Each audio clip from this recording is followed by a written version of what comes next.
soit un triangle dont on donne les trois côtés. Pour résoudre ce triangle à l'aide des formules, nous allons d'abord utiliser une schématisation du triangle quelconque et placer les valeurs qu'on connaît et identifier les valeurs inconnues.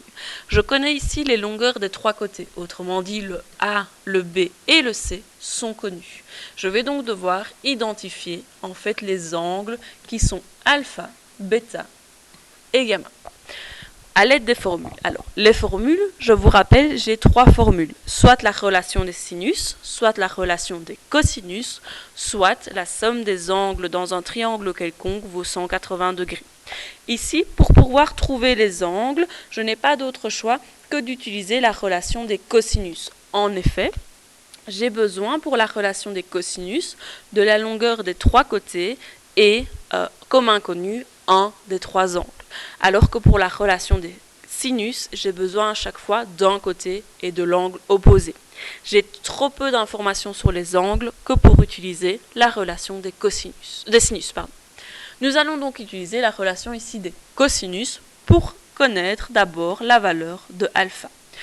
Pour ce faire, je vais reprendre la relation des cosinus qui comprend le alpha. Alors, celle qui comprend le alpha, c'est le côté opposé au carré, donc A au carré, est égal à la somme des deux autres côtés, à la somme des carrés des deux autres côtés, donc B au carré plus C au carré, moins 2 fois les deux autres côtés, BC, fois le cosinus de l'angle opposé à A.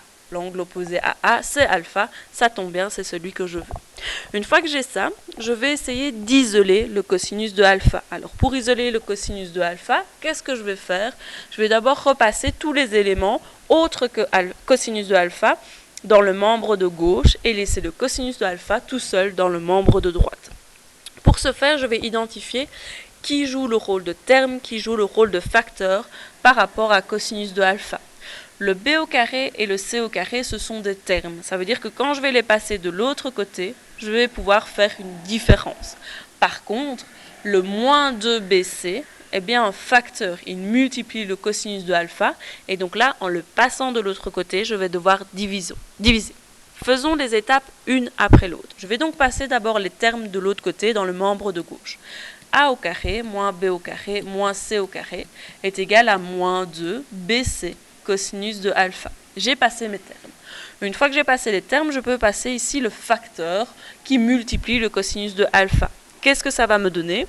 Ça va me donner A au carré moins B au carré moins C au carré. Le membre de gauche ne change pas pour le moment. Et je vais diviser par moins 2BC puisque c'est un facteur. Étant donné que c'est un facteur, il multiplie. En passant de l'autre côté, il va diviser. Et donc mon membre de gauche qui était A au carré moins B au carré moins C au carré va être divisé par ce facteur moins 2BC. Attention, on ne change pas de signe ici. Étant donné que le moins 2BC est un facteur, il n'y a aucun changement de signe. Juste un changement d'opération. La multiplication devient une division. Et dans le membre de droite, le cosinus de alpha. Une fois que j'ai isolé mon cosinus de alpha, qu'est-ce que je peux faire? Je peux remplacer les valeurs A, B, C dans le membre de gauche. Et donc vous allez avoir pour le A qui vaut 6, vous allez avoir 6 au carré, moins le B qui vaut 5, 5 au carré, moins le C qui vaut 7, 7 au carré, sur moins 2 fois le B qui vaut 5 fois le C qui vaut 7. Le tout égal à cosinus de alpha. Autrement dit, si je calcule un petit peu, je vais avoir 36, moins 25, moins 49, le tout sur moins 70.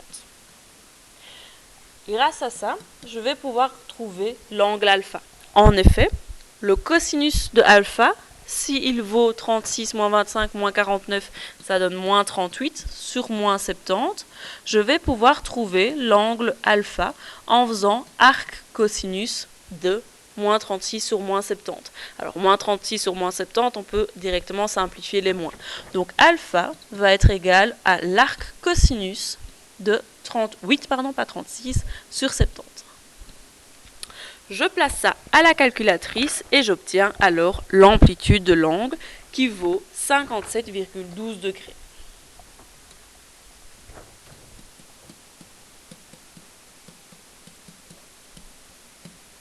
Alors attention, lorsqu'on avait utilisé la calculatrice pour déterminer les angles, on avait vu qu'il y avait deux possibilités pour déterminer un angle.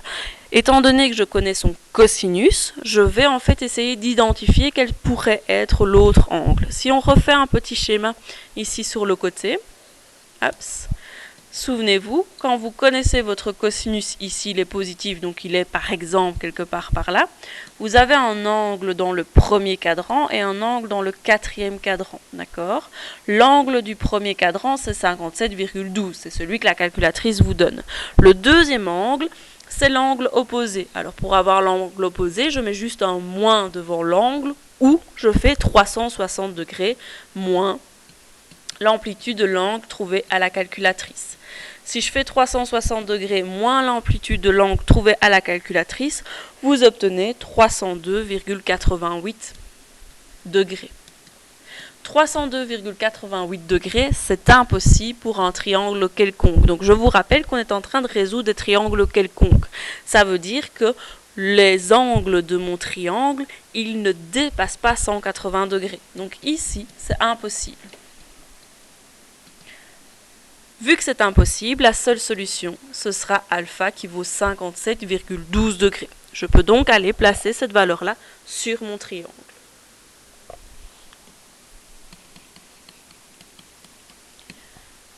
Et je connais un des trois angles à déterminer. Je peux ensuite trouver l'autre angle, l'angle bêta, à l'aide, même chose, de la relation des cosinus.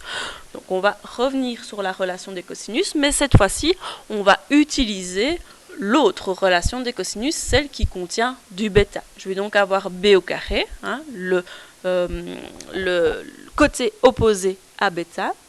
B au carré est égal à la somme des carrés des deux autres côtés, donc A au carré plus B au carré plus C au carré, moins 2 fois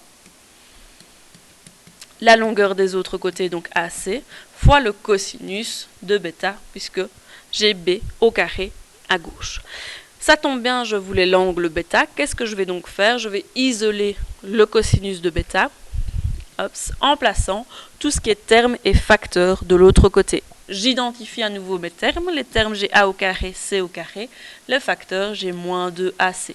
On va aller un peu plus vite ici. On va passer les termes et les facteurs en même temps. Je vais donc avoir B au carré, moins les termes, moins A au carré, moins C au carré, divisé par mon facteur. Mon facteur, c'est moins 2 fois A fois C. Le tout est égal à cosinus de bêta. Même chose, je vais pouvoir calculer en remplaçant les valeurs. On va remplacer indirectement les valeurs et calculer les carrés. Je sais que B, ça vaut 5, donc B au carré vaudra 25. Moins A au carré, A vaut 6, donc A au carré 36. Moins C au carré, le C, il vaut 7, donc 49. Sur moins 2 fois A qui vaut 6 et C qui vaut 7. Le tout est égal au cosinus de bêta. Je vais donc calculer le membre ici de gauche pour déterminer la valeur du cosinus de bêta. En calculant, je vais avoir moins 60 sur moins 84 est égal au cosinus de bêta. Et je vais pouvoir trouver l'angle de bêta en faisant le arc cosinus. Même chose que tout à l'heure, j'ai un moins, je peux les simplifier. Je vais donc avoir arc cosinus de 60 sur 84. Une fois que j'ai l'arc cosinus de 60 sur 84, j'ai l'angle bêta. L'angle bêta, à la calculatrice, vous obtenez 44,42 degrés. Ou, même chose, lorsqu'on avait utilisé la calculatrice, il y avait une valeur donnée par la calculatrice pour le cosinus et la deuxième, il fallait la trouver. Même chose, je reschématise un peu la situation. Mon cosinus, il vaut 60 sur 84. Il est donc positif. J'ai donc un angle dans le premier cadran ou un angle dans le quatrième cadran. L'angle du premier cadran, le voici, 44,42 degrés.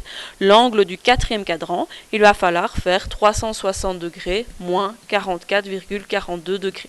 Ce qui me donne au total 315,58 degrés. 315,58 degrés, là, je ne peux pas le prendre puisque je suis dans un triangle quelconque. Et dans un triangle quelconque, même chose, mes angles, ils sont au maximum, ils valent 180 degrés. Donc ceci, c'est impossible. Je vais donc devoir prendre uniquement la valeur de 44,42 degrés. D'accord, je peux la replacer ici au-dessus sur mon schéma. Bêta, 44,42 degrés. Et il me reste le dernier angle à trouver, gamma. Alors gamma, on pourrait le déterminer également à l'aide de la relation des cosinus. Mais on connaît deux angles, on vient de déterminer en tout cas deux angles sur les trois. Donc on peut utiliser la somme des angles qui vaut 180 degrés, ça ira un petit peu plus vite. Okay. Alors pour le gamma, je vais donc le déterminer en prenant la formule alpha plus bêta plus gamma égale à 180 degrés. Ce qui veut dire que gamma, ça va être égal à 180 degrés moins alpha moins bêta. Dans notre cas, 180 degrés moins alpha, on l'a déterminé, il valait 57,12 degrés. Et bêta, même chose, on l'a déterminé, 44,42 degrés.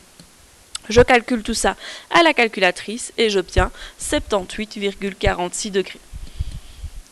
J'ai l'angle de gamma, je peux aller le replacer sur mon schéma pour visualiser l'ensemble des valeurs et voir si j'ai bien repris toutes les valeurs. 78,46 pour gamma. Et j'ai obtenu l'amplitude des trois angles. C'est bon, j'ai résolu le triangle quelconque.